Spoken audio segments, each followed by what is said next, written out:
From Microbe TV, this is Beyond the Noise, episode number 79, recorded on August 18, 2025.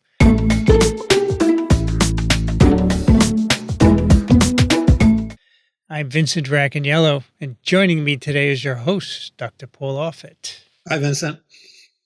This is the video version of Paul's column on Substack called Beyond the Noise, Cutting to the Chase on Important Health Topics. Today we're going to cover Paul's latest column called RFK Jr.'s Scienze, except science is spelled with a Z.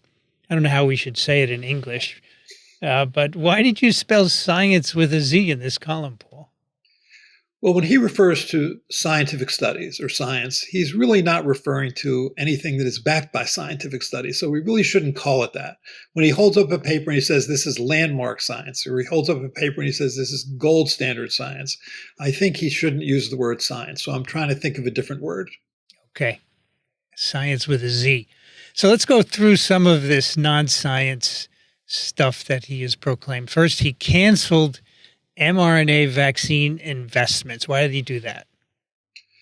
So he did it. What he did was he took $500 million away from the Biomedical Advanced Research Development Authority to study mRNA technology, specifically as relates to vaccines. He did that because he thinks that the mRNA technology has not lived up to his standard.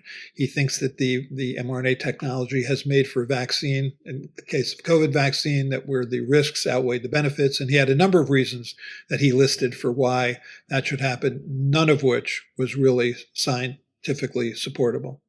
So he claimed that the data show, this is a quote, these vaccines fail to protect effectively against upper respiratory infections like COVID. What do we know about protection against infections?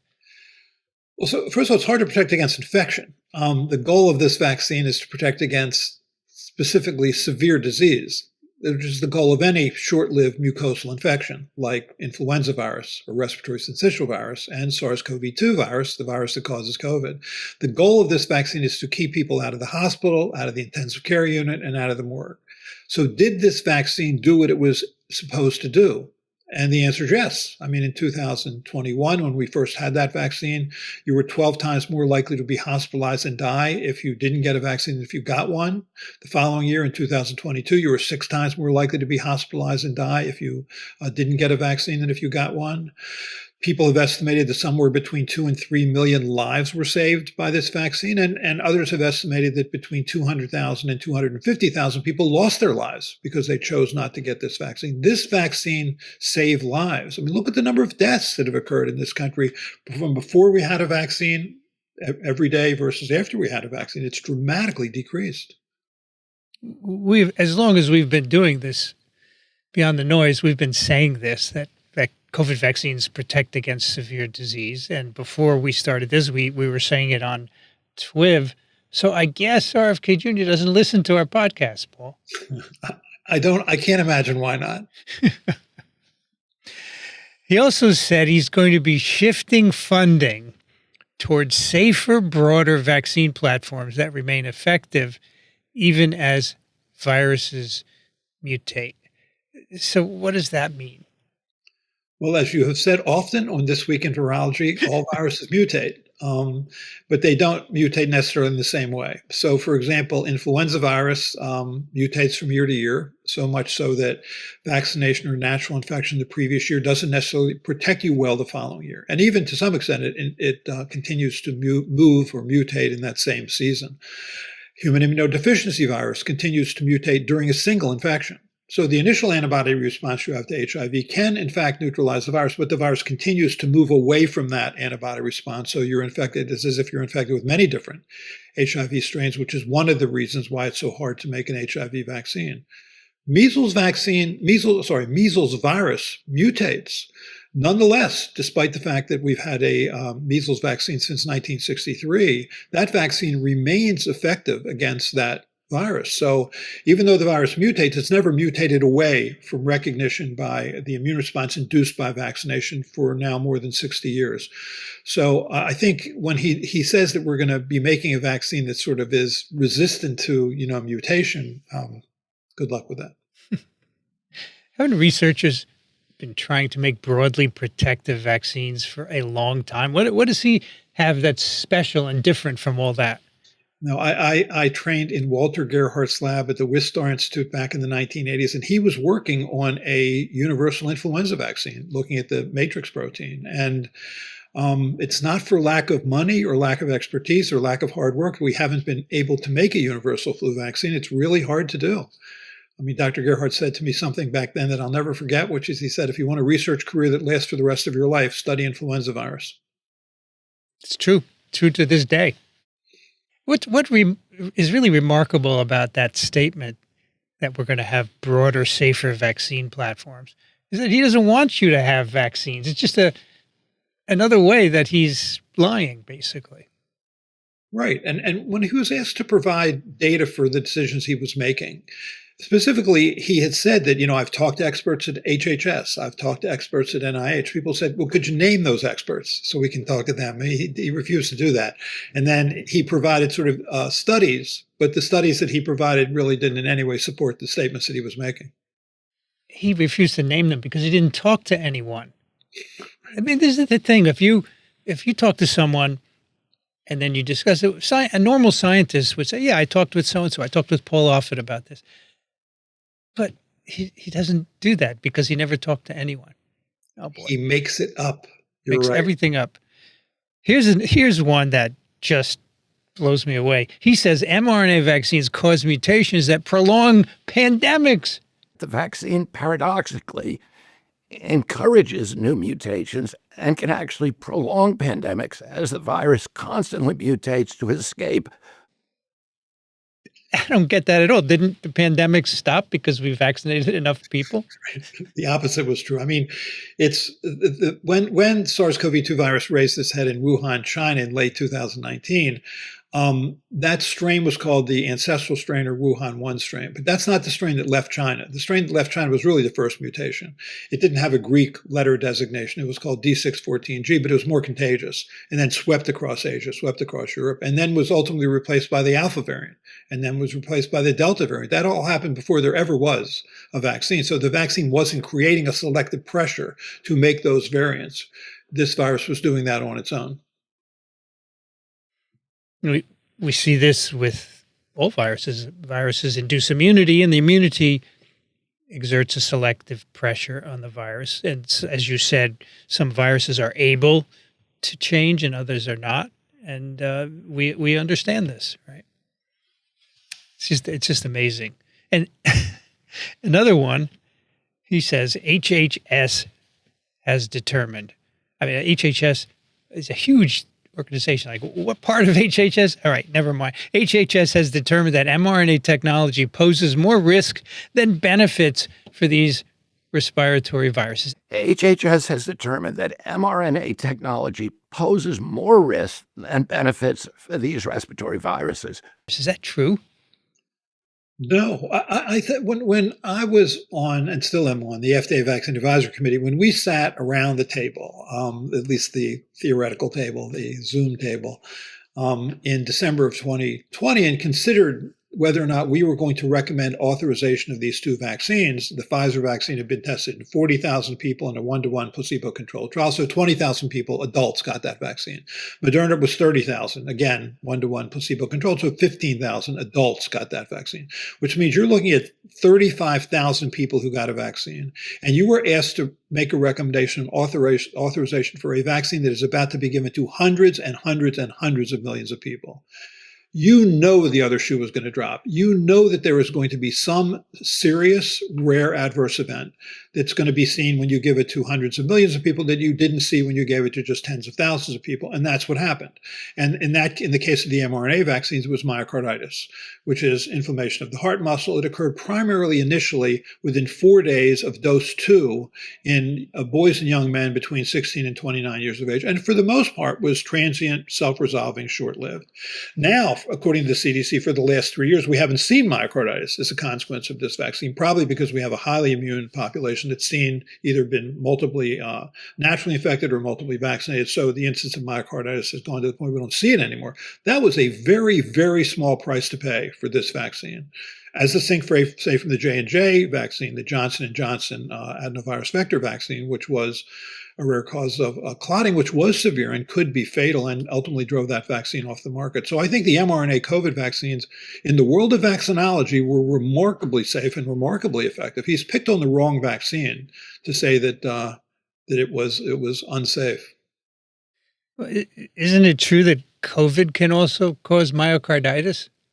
And did. I mean, at our hospital in 2020 and 2021, and I work at a children's hospital, we had 3 floors of COVID, and primarily it was multi-system inflammatory disease. Child would get COVID, would get better, then would come back weeks, sometimes longer later, and have pneumonia, hepatitis, myocarditis. And that myocarditis was severe. And associated with that syndrome, multi-system inflammatory disease, myocarditis occurred 50 to 75% of the time. And it could cause you to come to the intensive care unit, and it could cause you to die. That was much more severe. So, in fact, it makes sense to get vaccinated to prevent getting that myocarditis. Exactly. All right. He also said HHS would invest in whole virus vaccines and novel platforms that don't collapse when viruses mutate.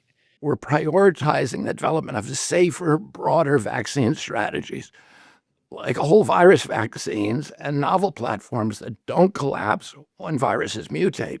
So a whole virus vaccine, that's old school, isn't it, Paul? Really old school. I mean, so the first whole killed viral vaccine was the rabies vaccine back in the late 1800s with Louis Pasteur. I think the next whole killed viral vaccine was probably Jonas Salk's polio vaccine, which was introduced in the mid-1950s. So not a novel technology. I think more importantly, it's China used a whole killed viral vaccine. And you could argue that vaccine might have been better just because it's all 4 viral proteins. So you're including epitopes or immunologically distinct regions, more regions that are recognized by, say, T cells or even B cells. But that vaccine was no better. And arguably, if you looked at just the neutralizing antibody response, it was to some extent worse. So his notion that a whole killed viral vaccine would have been better for COVID is wrong. I mean, we have still whole virus vaccines that we utilize that do not collapse when viruses mutate. The inactivated polio vaccine does not collapse when polio virus mutates. Now, and hepatitis A is another whole killed viral vaccine. Right? Yeah. So also influenza virus vaccines, I would say, are whole virus inactivated platforms. And I would argue that they're okay, but we could use something better, right? Right. No, I'm always open-minded to the notion of something better, but he doesn't know what's better. So he just sort of throws out this notion of whole killed viral vaccines because I guess somebody told him that, but he really shouldn't talk about things he doesn't know about. Yeah, so he also mentioned that we're going to use novel platforms. What is he talking about, a novel platform? Beats me. I guess we'll have to ask him when he comes on your show. He didn't volunteer that, right? He just thought the words novel platform would be enough, right? Sounds good. Is it 10 meter or 100 meter or whatever the diving platforms are? All right, another one, the last one we can do. He said mRNA vaccines can become ineffective due to antigenic shift. One mutation and the vaccine becomes ineffective. This dynamic drives a phenomenon called antigenic shift. Paul, did you ever see antigenic shift during COVID? So see, this is what he does. He uses scientific language. And for someone who doesn't know, and not everybody should know this, they think, he knows what he's talking about. Antigenic shift, that sounds bad. And it is bad for influenza, which has a segmented genome and can completely shift one gene into another virus. And when that happens, as it did, for example, in 1957 or 1968 or 2009, then we had pandemics. We had influenza pandemics. This virus doesn't have a segmented genome. For it to become completely different, I think it would have to be a massive change that would result not only in a loss of antibody recognition, but a loss of T cell recognition. And I just can't imagine how that would happen, really.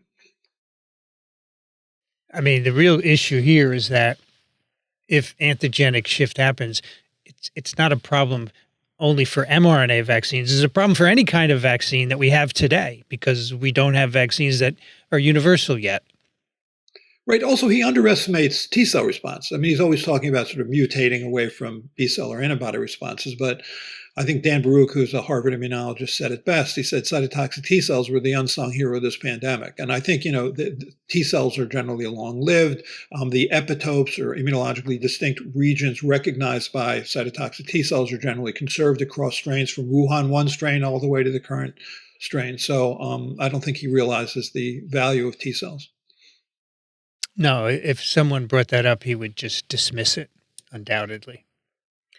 All right, you have a quote in your column, which I think we need to put out there. You write, people will think that because he sounds like he knows what he's talking about, that he actually does. And that's, you just said that. He says a few words here and there, and most people, including elected officials, will think he knows what he's talking about. Right, that's exactly right. That's one of the many reasons which makes him dangerous. Yes, that makes him dangerous. That's right. So in Congress, the Republicans will never say anything, whether they understand it or not. And the Democrats sometimes pick it up, like Senator Warren picks up the foibles, but nothing happens, unfortunately, because science has become, well, it's always been politicized, but it's more so now. It's really hard to imagine, really. I mean, we have a measles epidemic bigger than anything we've had in 33 years. We have more children dying of pertussis this year than we've had since 2009. We have a handful of states where have experienced pertussis deaths that haven't experienced pertussis or whooping cough deaths in years. Where is Congress? Where is Congress standing up for the health and well-being of America's children? This is not the guy. I think you can advance the MAHA agenda if you want without him. He's a science denialist. Is that really the guy you want heading this whole enterprise? No, because presumably all the people in Congress care about children, but they care more about themselves and their politics. That's the problem. Right. So if the world suffered a pandemic and RFK was head of HHS, what would be the outcome? Well, so let's use bird flu as an example. I mean, bird flu or H5N1 influenza virus may never become a pandemic, but what he just did, for example, by removing $500 million from BARDA, is he's now decreased our ability to learn more about how to make an mRNA vaccine against influenza, against H5N1 bird flu. And I think what people don't realize actually is that in some ways you could argue the hero of the COVID pandemic was NIH. And the reason that they were the hero is that in 2002, 2003, when SARS-1 raised its head, people at NIH, like Barney Graham and others, Kizzy Corbett, et cetera, started to work on a mRNA vaccine for SARS-1. And although SARS-1 really never came into this country, it never was a problem in this country, we never had a SARS-1 mRNA vaccine, we learned a lot in that process. And that's what the RDA stands for in BARDA, Research Development Authority. You'll learn a lot, and we're now going to be, I think, in a weaker position should bird flu actually become a pandemic. I think also given his response to measles and pertussis outbreaks that you just mentioned, it's likely that a response to a pandemic virus will also be horrible. Right. He says things like, well, let bird flu travel through, poultry. I mean, let it decimate poultry, because what you'll do is you'll select for then a genetic variant among those poultry that will be more resistant to the virus, not realizing that these are fairly genetically defined animals. I mean, they're fairly similar. So that's probably not going to happen. Well, Paul, if there were an H5N1 pandemic and he didn't allow vaccine development, I think some people would finally get upset, because I remember members of Congress were very scared of COVID when it first emerged, right? And I think the same thing would happen now, and they would say, hey, Bobby, what's going on? Where's our vaccine? Yeah. I hope anyway. He's the last person you want to be in charge during a pandemic. That's a good way to end this one. That's Beyond the Noise with Dr. Paul Offit. We'll put a link to this column in the show notes. Thank you, Paul. Thank you, Vincent.